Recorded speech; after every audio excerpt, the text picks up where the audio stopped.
Hello everyone. നിങ്ങൾക്ക് കാണാൻ വേണ്ടി പറ്റുന്നുണ്ടാവും. ഞാൻ ഒരു 2 ദിവസം മുന്നേ ഒരു കൺസൾട്ടിങ് ഒരു പിന്നെ നോർത്ത് ഇന്ത്യൻ ആയിട്ടുള്ളൊരു ഖേദൻ എന്ന് പറയുന്ന ഒരു വ്യക്തിക്ക് കൊടുത്തിട്ടുണ്ടായി. അപ്പോൾ അതിൻ്റെ വീഡിയോസാണ് ഈ കാണുന്നത്. അപ്പോൾ നിങ്ങൾക്ക് ജസ്റ്റ് ഒന്ന് ഓടിച്ച് കാണിച്ചു തരാം. ഞാൻ സ്ക്രീനൊക്കെ എടുത്തതാണ്. അപ്പം അതിൽ പറയുന്ന കാര്യങ്ങൾ എന്താന്ന് വെച്ചാൽ പിന്നെ കുറച്ച് പ്രശ്നങ്ങൾ ഉണ്ടായിരുന്നു അതിൽ. എന്താ വെച്ചാല് ഒന്നാമത്തെ പ്രശ്നം ഇത് ഞാനിത് ഈ വീഡിയോ ഫുള്ളായിട്ട് ഇടാത്തതിന്റെ കാര്യം എന്താന്ന് വെച്ചാല് ഇത് പ്രൈവസി ഇഷ്യൂസ് ഉള്ളത് കൊണ്ടാണ് ഞാൻ പിന്നെ വീഡിയോ ഫുള്ളായിട്ട് ഇടാത്തത്. അപ്പം ഇത് ജസ്റ്റ് നിങ്ങൾക്കൊന്ന് കാണിച്ചു തരാൻ വേണ്ടിയിട്ടാണ് ഞാൻ ജസ്റ്റ് ഓടിച്ച് കാണിച്ചു തരുന്നത്. ഇപ്പം ഞാൻ അവരുമായിട്ട് സംസാരിക്കുന്ന കാര്യങ്ങളൊക്കെ ഉണ്ട്. ഇപ്പം മെയിനായിട്ട് ഫേസ്ബുക്കാണ് മെറ്റയാണ് അവർക്ക് പ്രോബ്ലം ആയിട്ട് വന്നത്. ഒരു മണിക്കൂറത്തെ ഒരു കോൺവെർസേഷൻ ഉണ്ടായിരുന്നു. അപ്പം മെറ്റയാണ് ഈ പറയുന്ന പ്രോബ്ലം ആയിട്ട് അവർക്ക് വന്നത്. അപ്പം മെറ്റ അഡ്വർടൈസ്മെന്റ് ചെയ്തു. അവര് പണ്ട് തൊട്ടേ ഉപയോഗിക്കുന്ന അക്കൗണ്ടാണ്. അതുപോലെ തന്നെ ആ അക്കൗണ്ടിൽ ഈ അടുത്താണ് പേജ് ക്രിയേറ്റ് ചെയ്തത്. ആ പേജ് ക്രിയേറ്റ് ചെയ്തിട്ട് അപ്പോൾ തന്നെ അഡ്വർടൈസ്മെന്റ് ചെയ്തു എന്നുള്ളതാണ് അവര് ചെയ്തത്. അപ്പോൾ അത് പെട്ടെന്ന് തന്നെ അവര് ഫൈൻഡ് ചെയ്ത് ബ്ലോക്ക് ചെയ്തു. മറ്റൊരു അൽഗോരിതം അങ്ങനെയാണ് അത് വർക്ക് ചെയ്യുന്നത്. പെട്ടെന്ന് അഡ്വർടൈസ്മെന്റ് കാര്യങ്ങളൊക്കെ ചെയ്ത് കഴിഞ്ഞാൽ പെട്ടെന്ന് തന്നെ അത് ഫൈൻഡ് ചെയ്തിട്ട് ബ്ലോക്ക് ചെയ്യുന്നതാണ്. അപ്പം അതിനെ കുറിച്ചിട്ടൊരു അവയർനെസ്സും കാര്യങ്ങളൊക്കെ കൊടുത്തു. അതുപോലെ തന്നെ അവര് ബിസിനസ് വെരിഫിക്കേഷൻ ചെയ്തിട്ടില്ല. എന്ന് വെച്ചാല് ഈ പുള്ളി റീമാർക്കറ്റിംഗ് ആണ് ചെയ്യുന്നത്. അതുകൊണ്ട് ബിസിനസ് വെരിഫിക്കേഷൻ കാര്യങ്ങളൊന്നും ചെയ്തിട്ടില്ല. അപ്പോൾ അതുകൊണ്ട് തന്നെ അത് ചെയ്താൽ മാത്രമേ നമുക്ക് പ്രോപ്പറായിട്ട് അഡ്വർടൈസ്മെന്റ് ഓൺലൈനിൽ അഡ്വർടൈസ്മെന്റ് ചെയ്യാൻ വേണ്ടി പറ്റുള്ളൂ എന്നുള്ളത് വേറൊരു കാര്യമാണ്. അതുപോലെ തന്നെ നമ്മൾ വേറൊരു കാര്യം എന്ന് വെച്ചാൽ ഈ പറയുന്ന അക്കൗണ്ട് ബ്ലോക്കായി. അപ്പം ബ്ലോക്കായപ്പം ആ അക്കൗണ്ടിൽ നിന്നിട്ടും ആ പേജ് റിമൂവ് ചെയ്യാൻ വേണ്ടി പറ്റുന്നില്ല എന്നുള്ളതാണ്.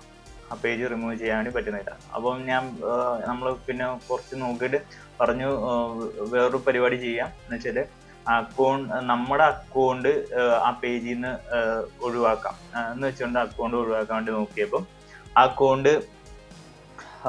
അക്കൗണ്ടിന്റെ ഫോൺ നമ്പർ എന്ന് വെച്ചിട്ട് പേജ് അല്ല, ഫേസ്ബുക്ക് അക്കൗണ്ട് നമ്മൾ ഒഴിവാക്കാൻ വേണ്ടി നോക്കിയപ്പം ഫേസ്ബുക്ക് അക്കൗണ്ട് പണ്ടെന്തോ ക്രിയേറ്റ് ചെയ്തതാണ്. അപ്പോൾ പണ്ടത്തെ എന്തോ പിന്നെ ഫോൺ നമ്പറാണ് അതിൽ ഉണ്ടായിരുന്നത്. ആ ഫോൺ നമ്പർ റിമൂവ് ചെയ്യാൻ വേണ്ടി പറ്റുന്നില്ല. ഓൾറെഡി ആ ഫോൺ നമ്പർ ഈ പുള്ളിയുടെ കയ്യിലില്ല എന്നുള്ളതാണ്. അപ്പോൾ അങ്ങനെയുള്ള കുറെ പ്രോബ്ലംസ് വന്നു. അപ്പം ആ പുള്ളി ഓൾറെഡി വേറൊരു ഫോൺ നമ്പറും കൂടെ ആഡ് ചെയ്തിട്ടുണ്ടായിരുന്നു. അപ്പം പഴയ ഫോൺ നമ്പർ ഡിലീറ്റ് ചെയ്യണം എന്നുണ്ടെങ്കിൽ അങ്ങനെ ഒരു സിറ്റുവേഷൻ വന്നു. അപ്പൊ ഡിലീറ്റ് ചെയ്തോളാന്ന് പുള്ളി പറഞ്ഞു. അപ്പൊ 2 ഫോൺ നമ്പർ ഉള്ളത് കൊണ്ട് ഡിലീറ്റ് ചെയ്യാന്ന് പറഞ്ഞു. അപ്പം നിങ്ങൾ ഇങ്ങനത്തുള്ള പ്രശ്നങ്ങൾ പ്രോബ്ലംസ് ഫേസ് ചെയ്യുന്നുണ്ടെങ്കിൽ ഒരു അക്കൗണ്ട് കൂടെ ഒരു ഫോൺ നമ്പർ കൂടെ ആഡ് ഓൺ ചെയ്തിട്ട് മറ്റേ ഫോൺ നമ്പർ ഡിലീറ്റ് ചെയ്യേണ്ടതാണ്. അതുപോലെ തന്നെ പിന്നെ മെയിൽ ഐ ഡിയും കാര്യങ്ങളൊക്കെ പഴയ മെയിൽ ഐ ഡി ഉണ്ടെങ്കിൽ പുതിയ മെയിൽ ഐ ഡിയും കൂടെ ആഡ് ചെയ്ത് അങ്ങനെ കണ്ടിന്യൂ ചെയ്യാവുന്നതാണ്. അപ്പൊ ഇങ്ങനെയുള്ള കുറെ പ്രശ്നങ്ങളുണ്ട്. അതിനായിട്ട് റെസ്ട്രിക്ഷൻ ആണ് വരുന്നത്. ബ്ലോക്ക് അടിച്ചു കഴിഞ്ഞാൽ പിന്നെ ഒന്നും ആ ഒരു പേജിലേക്ക് ചെയ്യാൻ വേണ്ടി പറ്റില്ല എന്നുള്ളതാണ്. പിന്നെ റിട്ടേൺ കിട്ടിക്കഴിഞ്ഞാലും ഇവര് ഭയങ്കരമായിട്ട് ഒബ്സർവ് ചെയ്യും. എന്നിട്ട് മാത്രമേ അവര് ഇതുപോലെയുള്ള അഡ്വർടൈസ്മെന്റ് പിന്നെ റൺ ചെയ്യിപ്പിക്കാൻ വേണ്ടി സമ്മതിക്കത്തുള്ളൂ. പിന്നെ ഈ പറയുന്ന ഹെൽത്ത് റിലേറ്റഡ് ആയിട്ടുള്ള പ്രൊഡക്ട്സും കാര്യങ്ങളൊക്കെ ആണെങ്കിൽ കഴിക്കുന്ന ഫുഡ് ഐറ്റം പോലത്തെ പ്രൊഡക്ട്സ് ഒക്കെ ആണെങ്കിൽ ഭയങ്കരമായിട്ട് റെസ്ട്രിക്ഷൻ ചെയ്യുന്നുള്ളതാണ്. അപ്പൊ ഇതൊക്കെയാണ് ഈ ഒരു പുള്ളിക്ക് കൊടുത്ത ഇൻസ്ട്രക്ഷനും കാര്യങ്ങളും. അതിന്റെ ഡീറ്റെയിൽ ആയിട്ട് അക്കൗണ്ട് ഫുള്ളായിട്ട് ചെക്ക് ചെയ്തു. എന്തെന്താ പോരായ്മകൾ ഉണ്ടെന്ന് വെച്ചിട്ട് അത് ക്ലിയർ ചെയ്തു. എന്നിട്ട് ആഡ് അക്കൗണ്ട് സെറ്റായി കൊടുത്തു പുള്ളിക്ക്. അപ്പം പ്രോപ്പറായിട്ട് അഡ്വർടൈസ്മെന്റ് ചെയ്യുക എന്നുള്ളതാണ്. എപ്പോഴെങ്കിലുമൊക്കെ പണി കിട്ടുമ്പോഴാണ് പിന്നെ നമുക്ക് ബുദ്ധിമുട്ടാകുന്നത്. അപ്പം ഇതില് കുറച്ച് മറ്റു കാര്യങ്ങളും കൂടെ ഹൈലൈറ്റ് ചെയ്ത് പറഞ്ഞു. ഇന്ന കാര്യങ്ങൾ ശ്രദ്ധിച്ചു കഴിഞ്ഞാൽ പ്രോപ്പറായിട്ട് നിങ്ങൾക്ക് കണ്ടിന്യൂ ആയിട്ട് ചെയ്തു പോവാം. മേജർ കാര്യം ഇത്രേ ഉള്ളൂ. ബിസിനസ് വെരിഫിക്കേഷൻ ചെയ്യാതെ നിങ്ങൾ അഡ്വർടൈസ്മെന്റ് ചെയ്യുവാണെങ്കിൽ കെയർഫുൾ ആയിരിക്കണം എന്നുള്ളതാണ്. ബിസിനസ് വെരിഫിക്കേഷൻ ചെയ്യുക എന്നുള്ളതാണ്. അതിന് പിന്നെ ഗവൺമെന്റ് തലത്തിൽ നിന്ന് ഗവൺമെന്റ് സൈഡിൽ നിന്ന് കുറച്ച് പേപ്പേഴ്സും കാര്യങ്ങളൊക്കെ വേണം. എന്നാൽ മാത്രമേ നമുക്ക് അതെന്ന് വെച്ചാൽ നമ്മൾ രജിസ്ട്രേഷൻ എടുക്കുക. ബിസിനസ് രജിസ്ട്രേഷൻ നമ്മൾ ചെയ്യുക എന്നുള്ളതാണ്. ഓക്കെ, അതാണ് ചെയ്തിട്ട് അതിന്റെ പേപ്പറും കാര്യങ്ങളൊക്കെ ഫേസ്ബുക്കിൽ അപ്ലോഡ് ചെയ്യണം. അതുപോലെ തന്നെ ഈ പറയുന്ന മറ്റ് ഡോക്യുമെന്റ്സും കൂടെ ഉണ്ട്. അപ്ലോഡ് ചെയ്ത് കഴിഞ്ഞാൽ സംഭവം റെഡിയാവും. യൂട്ടിലിറ്റി ബിൽസും കാര്യങ്ങളൊക്കെ ഉണ്ട്. ചെയ്ത് കഴിഞ്ഞാൽ സംഭവം റെഡിയാവും.